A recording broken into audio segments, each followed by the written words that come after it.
All right, welcome everyone. Thank you so much for having me here at NarraScope. I've had a great, I was just able to be here today, but I've had a really great day seeing a lot of great talks. My name is Daniel Lichtman. Dan Lichtman, I go by Dan.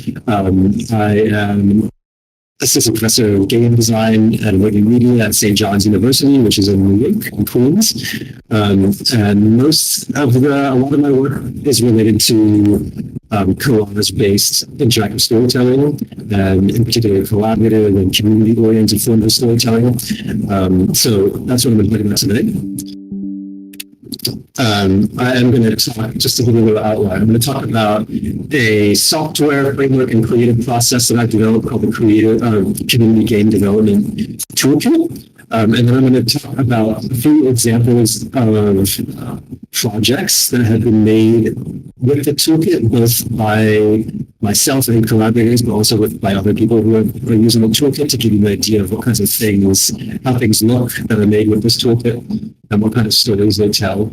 And then one thing I've been really interested in recently is thinking about other forms of collage. So the collage that I work with is mostly digital, bringing analog things from the world into a digital space, which I'm going to show you in a minute. But I'm interested in other forms of collage, especially recently I'm interested in less digital forms of collage and community and collaborative forms of collage making and how they might inform some of this work that I've been doing. So I'm going to talk about some examples of that. And then I'm going to end real briefly by looking at a few historical examples of collage, kind of as like a backwards installation, not so much that these art historical artifacts inspired what I'm doing now, but more like how can what I'm doing now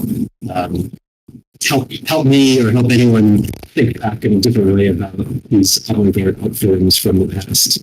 Okay. So, the Community Game Development Toolkit. What is it? It is I'll give you some background. This toolkit came out of some teaching that I was doing at the College, which is a CUNY in New York City. So very diverse student body, coming from all different walks of life in New York, all different family backgrounds, all different levels of educational background, and crucially, I co-worked with students that didn't have much technical skills in game design. It wasn't their area of study. And I was teaching this class, and the challenge in the class was how can I get students to make interesting virtual environments, interesting games, when they don't, in one semester, when you don't necessarily know how to code and don't have other skills like 2D modeling. And kind of by the pressure of this situation, I came up with this collage model by which students draw in a lot of aspects of their own history and their experience in these very creative and artistic ways into their game environments. And that seemed like a really generative and interesting kind of creative workflow that then kind of took on this whole life of its own. So the way that it works is that it's a framework that was within the Divination, which is probably most of you know, one of the main game engines that indie game developers and commercial game developers work with. And the focus of the toolkit is that people work with sketches and photos that they've made themselves, and they take pictures and scan them and cut out the background and put them in a 3D environment in this very collagey way. And then also in the last few years, I've been working more and more with kind of DIY 3D scanning, like the kind of scanning you do with your phone, with Polycam or something like that. I don't know if anyone's ever experimented with that stuff. And that's basically the core of how it works. We put all these visual assets into a scene. There's some examples, like you might start with a painting like this, masked out the background, and combine with other paintings in this scene. And what happens is, even if you have no skills in any kind of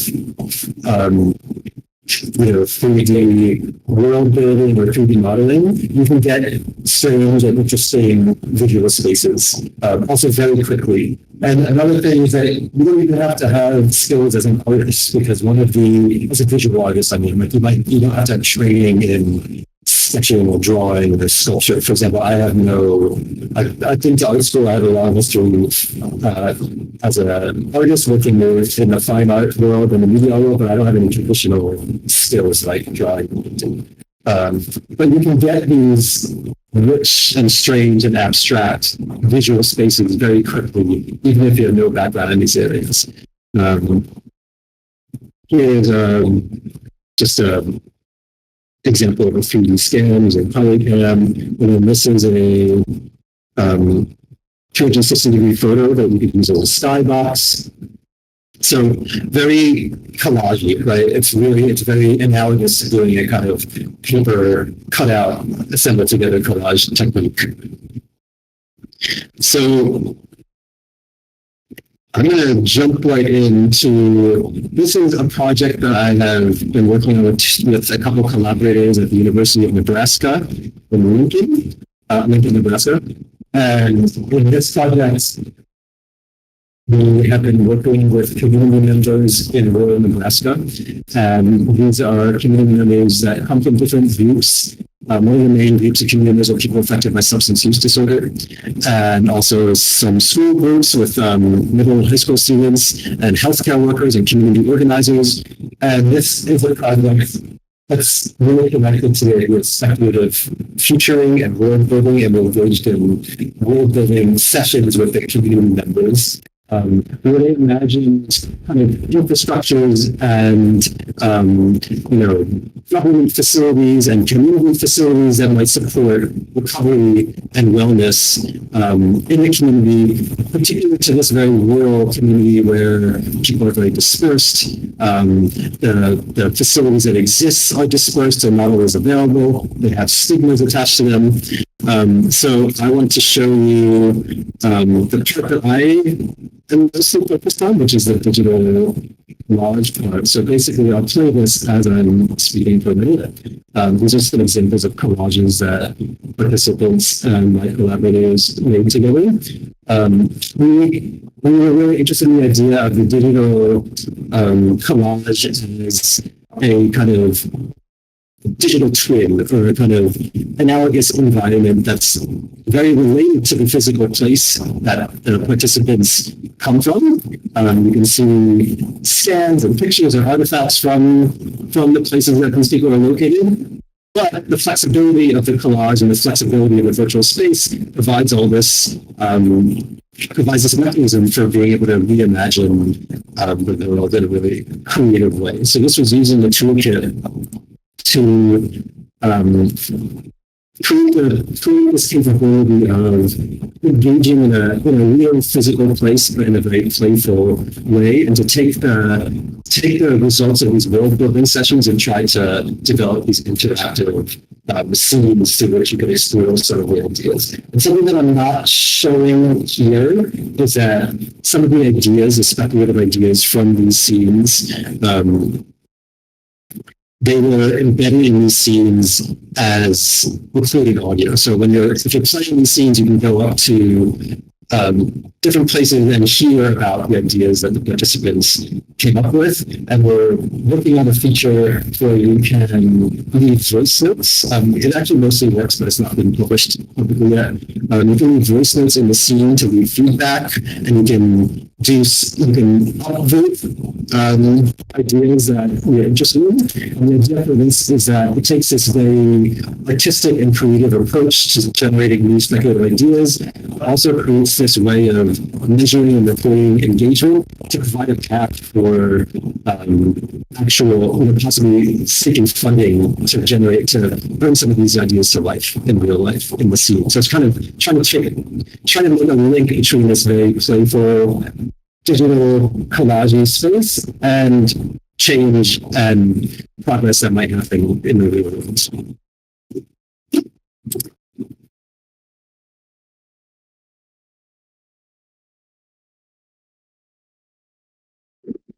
So let's go to the next. Okay, got it. Okay, so I'm going to talk about a few. Let's see. I'm going to. I'm going to reload this because I'm going to talk to another one. This is a member stick of the building.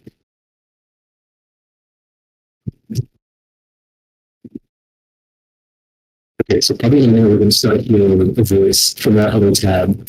But I'm going to share a few other examples of projects out that people have made. So we published a special issue of a journal. The journal is called Shape Light. The journal issue was called Delicate Efforts and Other Assemblies, and there was the issue had projects created by other people using this collage-based framework.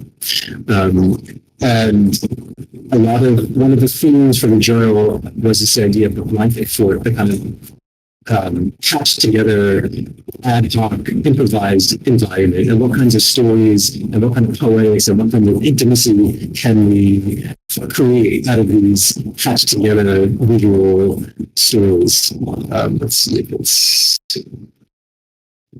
still going. So this one, I'll show you. Let's look at. I'll show you some screenshots of this while that was loading. Okay, so this is another example of a project that was made with this system, and this was a project about grief and diaspora and how technology and visual media mediates our experience of grief, especially across geographic regions of conflict. And I think the author embedded stories from her own past and from her own family, and had this very rich, dense visual collage environment in which these stories were told. Okay, we're getting there. Let's see how long this take the data. So, and then this one, I'll talk about the one that's loading.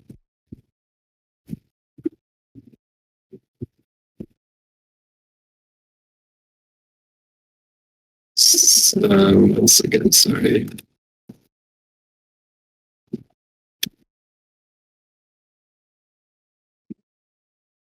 So I've lost my slide. Can you help me get my slides back on here? I have this.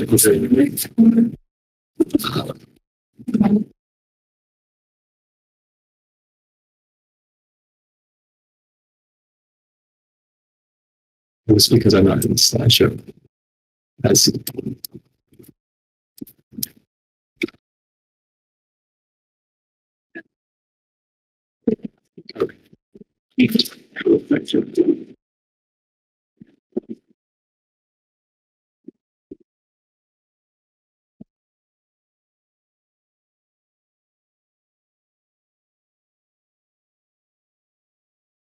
So this is called Oneiromancy. This is also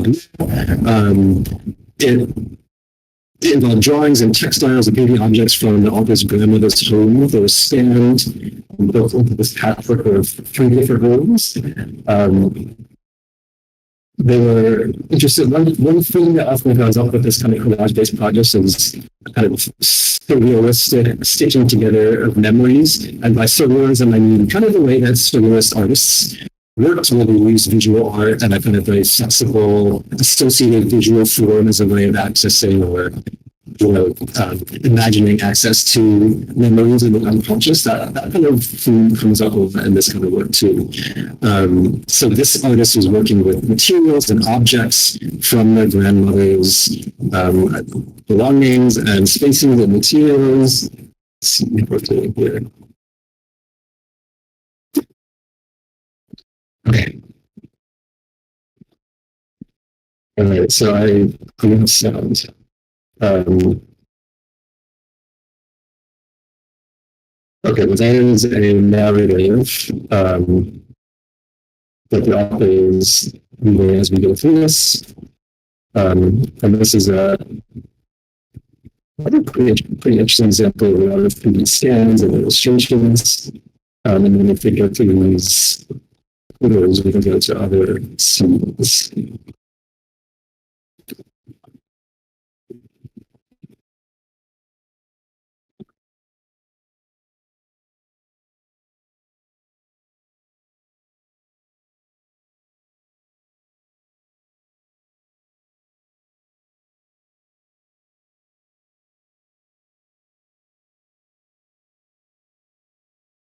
we can just quickly go to the last one.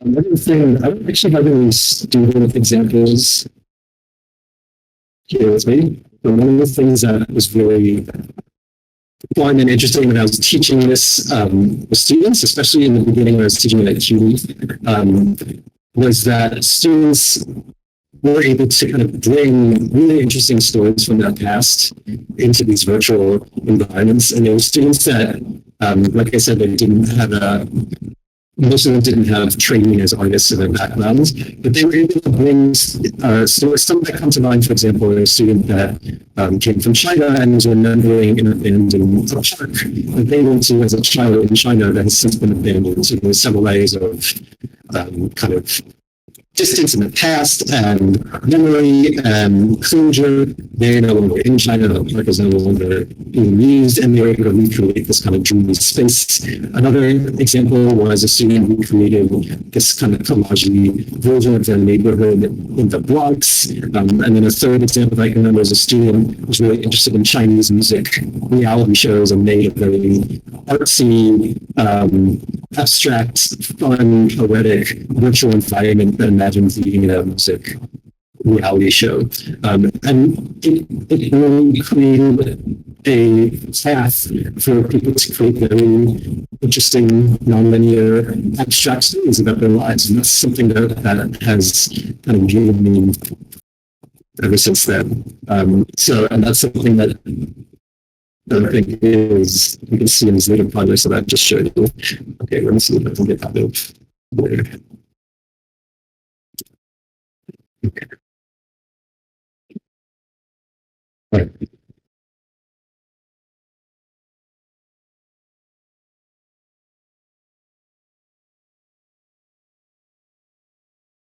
We have the same problem. How did you get the? You should get the present for you. I got this. Sorry for the first one. The first one. Yeah, got it. Okay. First side is an early. There's all kinds of broadcast things happening on this device that I'm not so familiar with.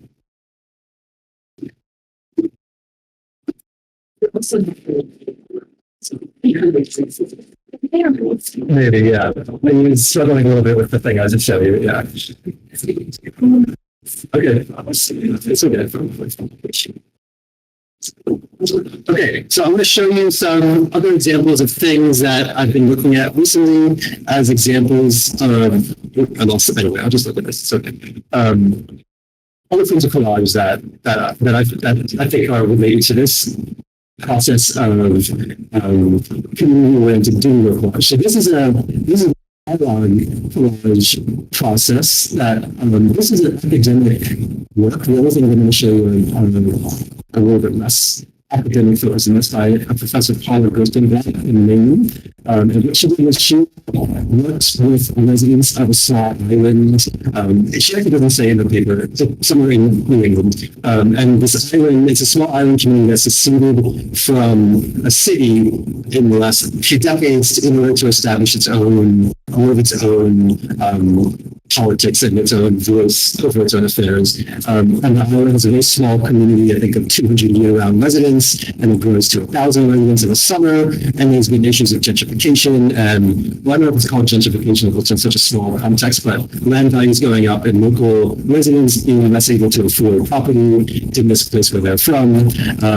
And what she did was she and the team worked with residents over the course, they got to know them over the course of a year, and then held a series of workshops where people engaged in a collage making process where they looked at the archives, they looked at postcards, photos, ephemera from their kind of community past, and they created these collages to tell the story of their recent and less recent history.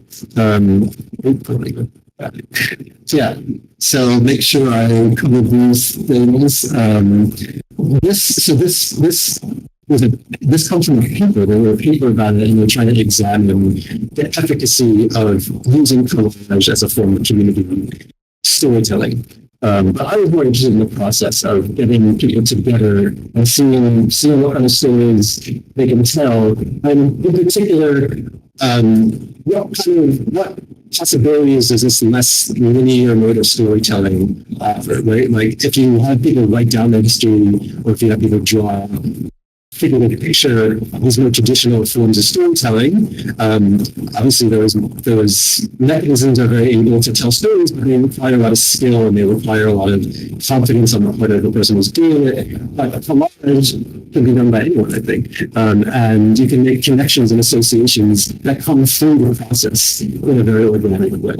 And I thought really interesting some quotes that some people who participated, I mean, I'll just read this real quick.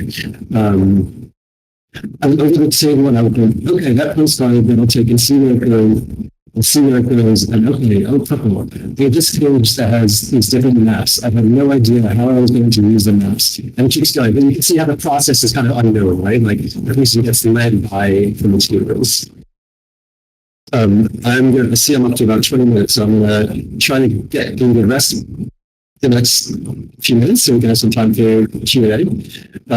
This is a project that a friend of mine who is working on. So this is connected to Fordham University in New York, but it's working with community members in the Lincoln Square neighborhood of Manhattan. That neighborhood was basically totally razed to the ground when they built Lincoln Center, and also at a similar time Fordham at Lincoln Center. Most of it is in the Bronx, but they have the arts and the performing arts is in Lincoln Center. And the students worked with community members, and they looked at archives at the New York Public Library, at Fordham, at other publicly available archives, and they collaged together these very kind of literally interesting and artistic and non-linear ways of exploring that past, and doing it together, doing it sitting around a table. Students who are less directly connected to that history, community members who are more directly connected to that history, working together to see what kind of stories they can excavate and tell and reload. And she was interested in this idea of embodying history through the materials, and also through the act of putting those materials together as much as the material itself. So this is a project that started separately from things that I'm working on, but then had a final version that we made with my toolkit that I talked about earlier. But this is a project by the Buena Onda Collective, which is they did this project in Far Rockaway, which is part of New York City in Queens, and it's on the very edge of Queens, I guess it's a peninsula. I'm not sure if it's a peninsula or an island, but it's right in the ocean, and it's affected by, like everyone is affected by climate crisis, but they did this project right in these public spaces in the ocean, and they did workshops with lots of local participants, students, members of local community organizations, learning how to make 3D models and animations and record audio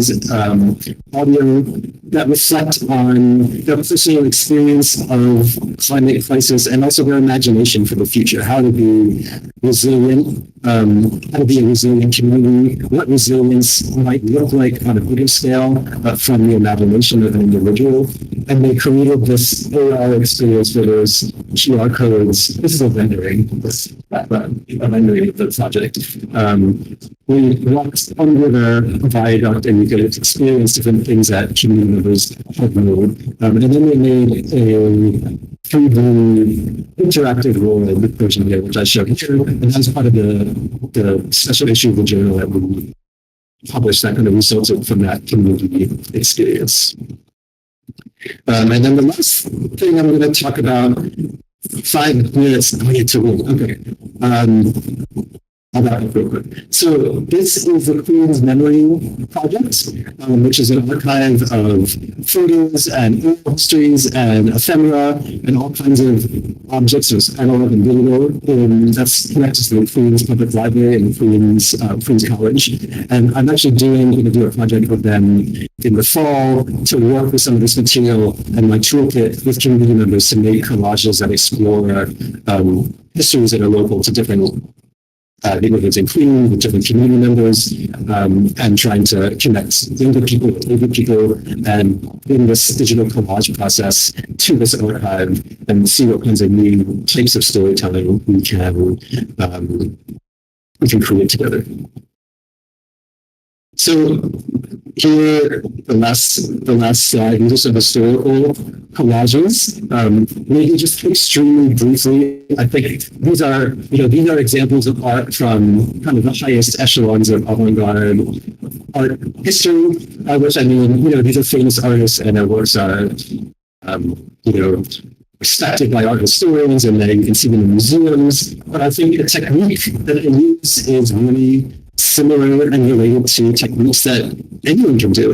And I think something that they all achieve is that they help us think about disjunctive visions of subjectivity and memory and merging between the personal and the public, collective memory and personal memory. I think these artists are working with that in a really novel way. But something that I'm really interested in is working with all kinds of folks and community members to employ some of these tactics. And we don't even have to talk about it in terms of art or history, but we can think about the relationship between how artists in the past have done it and how anyone can do it today using some of these little tools.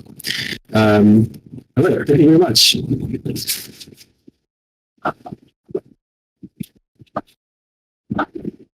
So that's why we'll say this is a toolkit website. The toolkit's going to get, the website's going to get a big upgrade soon and be even more, and also most importantly, have an archive of projects that people have been working on with it. I think we have a few minutes. Does anyone want to? So, after this is a break, so people want to say, right, they're going to get started. I'll ask a question and get a question. Yeah, that's nice. That's fair. And there's only one question from the chat. Oh, yeah. People are interested if you're going to post the slides for people who want the links. So I will put it something if in one place. Yeah, so the links are all in the slides, and I don't know, I send the slides to, I don't know, the same way that all the slides going to be posted or no? I don't know. That's not a question from how do you share them? Yeah. I don't know if that's going to be centralized, but yeah. Yeah, so super fascinating. It's a tool that is my data down to the historic preservation. Yeah, cool. So one of the really things about is if you see the work to using essentially was the process of it. Yeah. That what is going to be used as like a springboard material that actually like using a proposal for funding. And I was very patient to order from the different things for it. It's actually that was something different. Already, and yeah, great question. So it's that part is speculative at this point. Yeah.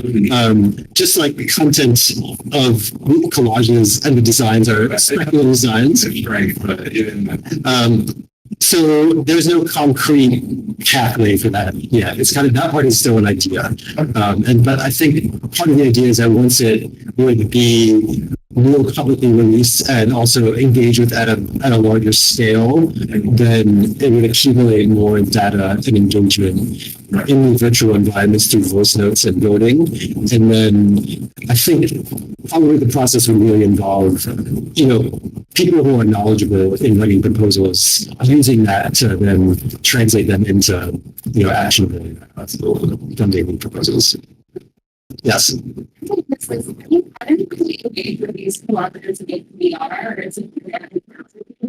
It's almost all browser based. I think some of the people that have made them, so I'm not a huge VR type person, but I think some people that have worked with the tool and made these collages are really into VR, and I think some of them might be, maybe some of them might have tried it in VR. I mean, I know in Unity it's not a huge deal to switch from one to the other, so I think it shouldn't be a big problem. But that's not my area that I worked with so much. Yeah.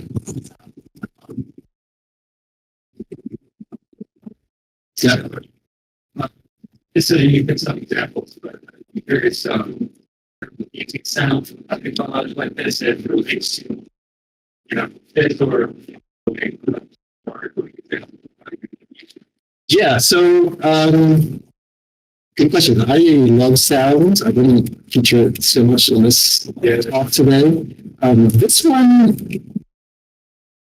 okay, well, this is the one that's on now. So this has kind of ambient field recordings. We're not in this right now, but in this video, but field recordings that related to these scenes. And then when you approach, which I also didn't show, when you approach certain design elements, you can hear audio recordings of people describing the speculative designs that they've made. So, and then another, in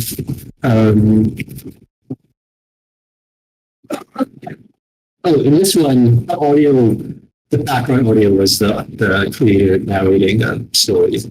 Yeah. Yeah. And then you can also do sound that's localized to different areas of the scene. So when you move around, you kind of fade from one sound to another. That's something that I like to play with a lot. Following up to that, I'm intrigued by the active use of collage as a process for these visual elements.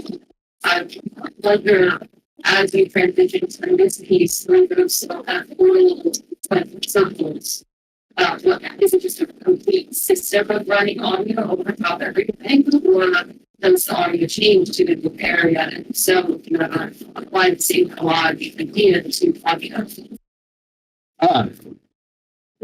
Okay, so first of all, before I answer the question, it's 2:47. So if anyone wants to go to the club link for the next thing, totally feel free to do that. I want to respect the schedule here, but I'm free to stick around here for a bit.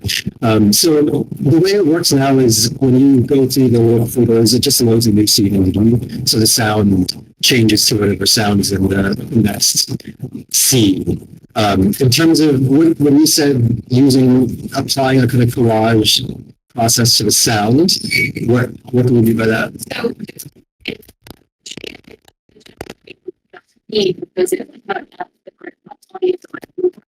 Right now, yeah.